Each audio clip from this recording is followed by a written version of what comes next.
This is Hoover High School AP Chemistry, and this is Lesson 9. It's a short lesson on naming chemical compounds. So to start this lesson, I'm going to introduce you to a couple of reference sheets, and there's quite a few you're going to need to use in this class. So these are the first two. This one is called the 60 common ions. Just about every ion that we're going to use in this class is on this sheet of ions, but the 60 that are really used in AP Chem are on this sheet. If you see up at the top section, these are fairly basic ones, some that we've used already. They are alkaline earth metals, which either have a +2 or +1 or +2 charge, meaning that +1 they lose 1 electron, +2 they lose 2 electrons. Then there's some of the nonmetals that gain electrons.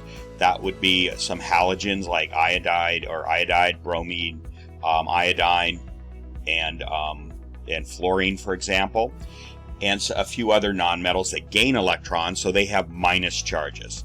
These are pretty straight up because they have a single charge.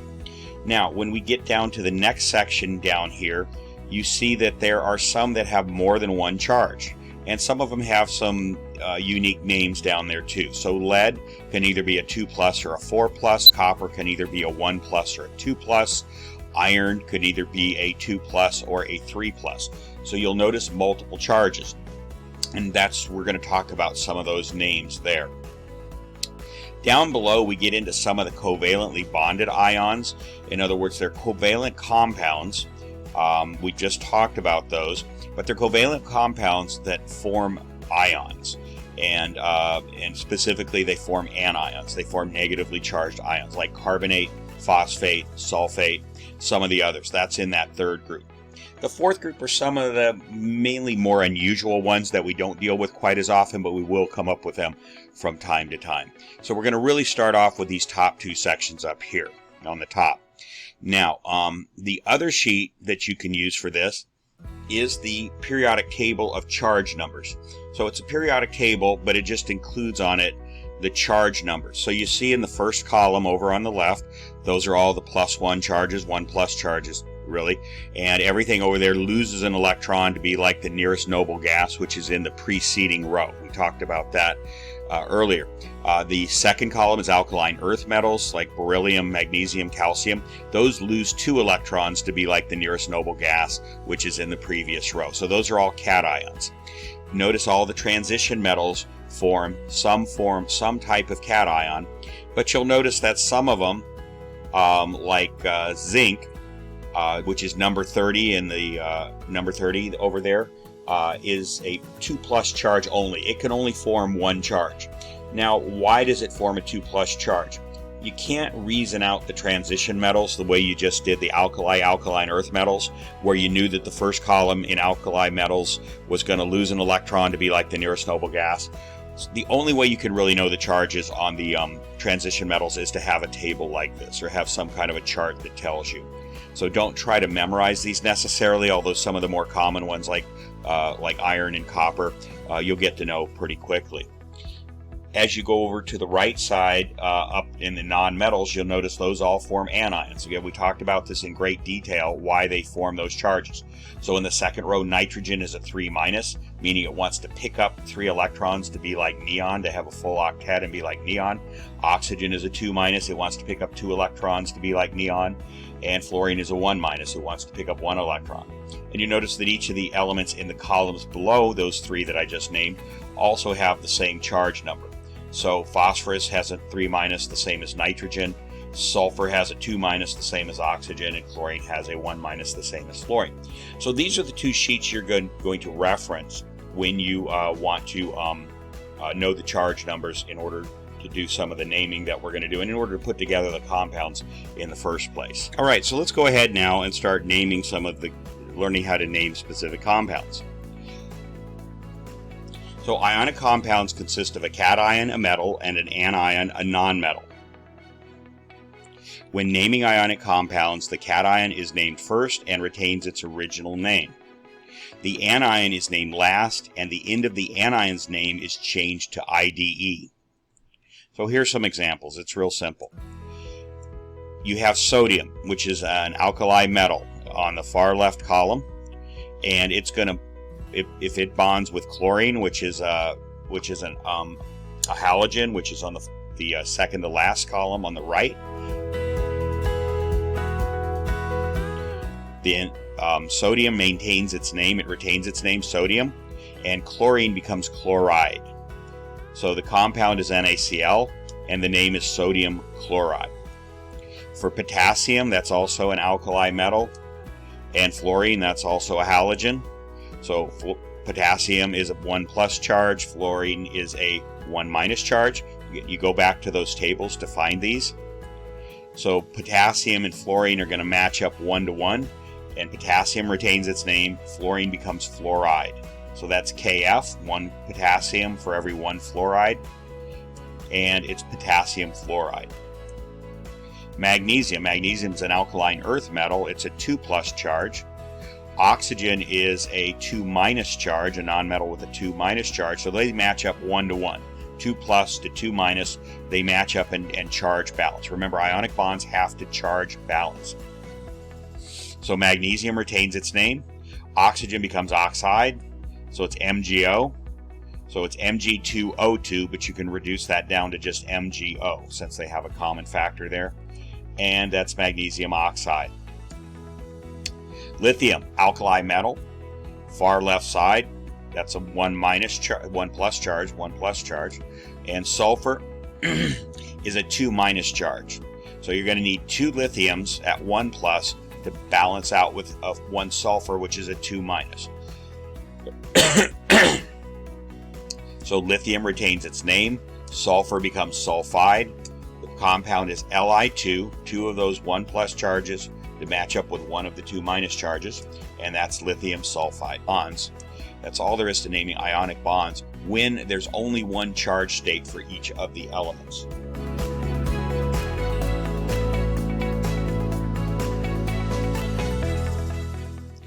Now, some transition metals have more than 1 charge state. We just saw that on the reference sheets. For example, iron Fe can be ionized to be a 2+ or a 3+ charge, meaning that the atom loses either 2 or 3 electrons. When naming an ion with more than 1 charge state, a Roman numeral is used in the name. So I is 1, II is 2, III is 3, IV is 4, and V is 5. Those are Roman numerals. So here's some examples. So let's say we have iron. Now iron can either be a 2+ or a 3+. And let's say it's going to bond with oxygen. Now it could be either the 2+ or the 3+ that does that. And we'll get into some more examples of that in the exercises. But let's say it's the 2+. So it's the one that loses, it's the version of iron that loses 2 electrons. Again, you can't know this, you can't predict it, you just have to know what compound you're given. So you have iron 2, meaning it's an iron 2+ charge. Oxygen always has a 2- charge, so the 2+ and 2- balance out evenly, so it's going to be FeO, Fe2O2, which reduces down to FeO. And that name is iron 2 oxide. That's the way you would read it, iron 2 oxide. Copper. Again, copper can have a 2+ or a 4+, and let's say that matches up with fluorine. Now, fluorine is always a 1-. So we're going to say that it's copper 2. It could have been copper 4, but we're going to say it's copper 2. And then fluorine becomes fluoride. So you need 2 fluorides at a -1 to match up with the 1 copper that has a 2+. So that's going to be CuF2. Again, 2 -1s matches up with 1 2+. And that gives you a 2+, 2- charge there. And the name of that compound is copper 2 fluoride. Titanium. So let's take a look at what titanium is now. Let's see if we can predict these. Okay, so if we look for titanium, it is over here. It's number 23. You can see where the cursor is circling. Excuse me, number 22, I'm sorry. It's where the cursor is circling. It can either be a 3+ or a 4+ charge. So we're going to make this one a 4+. It could have been a 3+, and it would have had a different ratio of titanium atoms, but we're going to make it a 4+ here. Okay, so we're now going to go on back. Okay, so we're making it a titanium 4.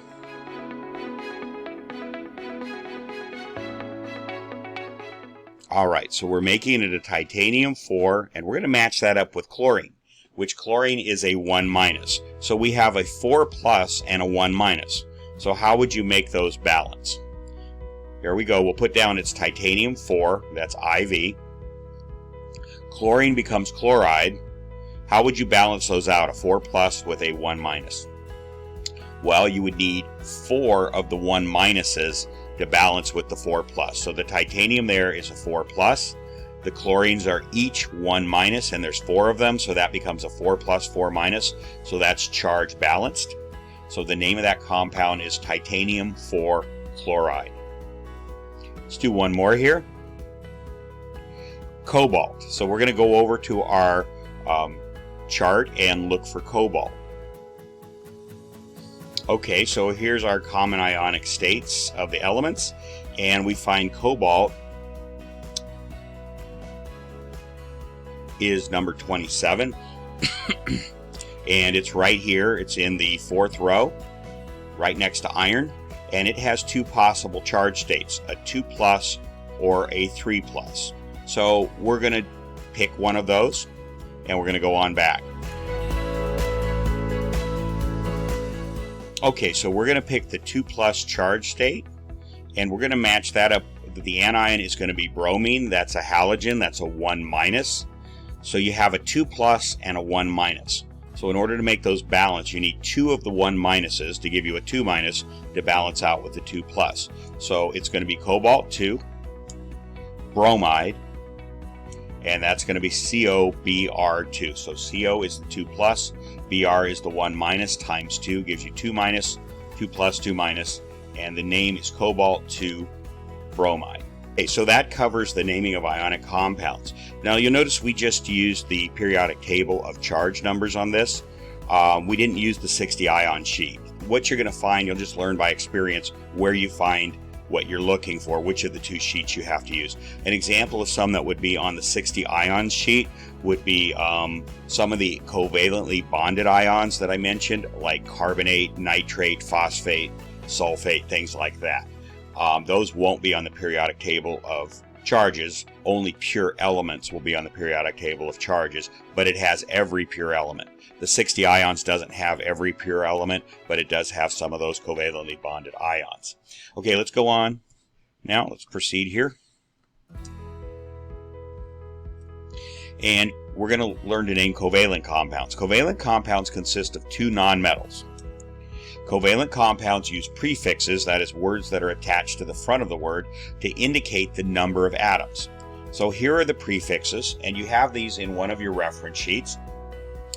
So 1 is mono, 2 is di. In mathematics, generally 2 is represented by the prefix bi, bi. In science, it's generally represented by di, di. 3 is tri, 4 is tetra, 5 is penta, 6 is hexa, 7 hepta, 8 octa, 9 nona, and 10 deca.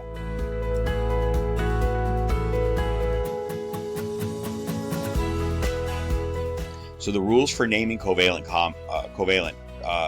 bonds are the least electronegative atom, which is usually the central atom, is listed first. You'll learn to recognize that with experience. Use the proper prefix in front of the element. The exception is don't place mono in front of the first element. And then 3, add the suffix after the word IDE to the end of the last atom. So let's look at some examples. Well, unlike ionic bonds, which consist of 2 atoms and are charge balanced, covalent bonds can consist of many atoms and can produce ions, as we talked about. So let's look at some examples here. So H2O. So what's the real name for H2O? See if you can name it. It's dihydrogen because there's 2 hydrogens, monoxide.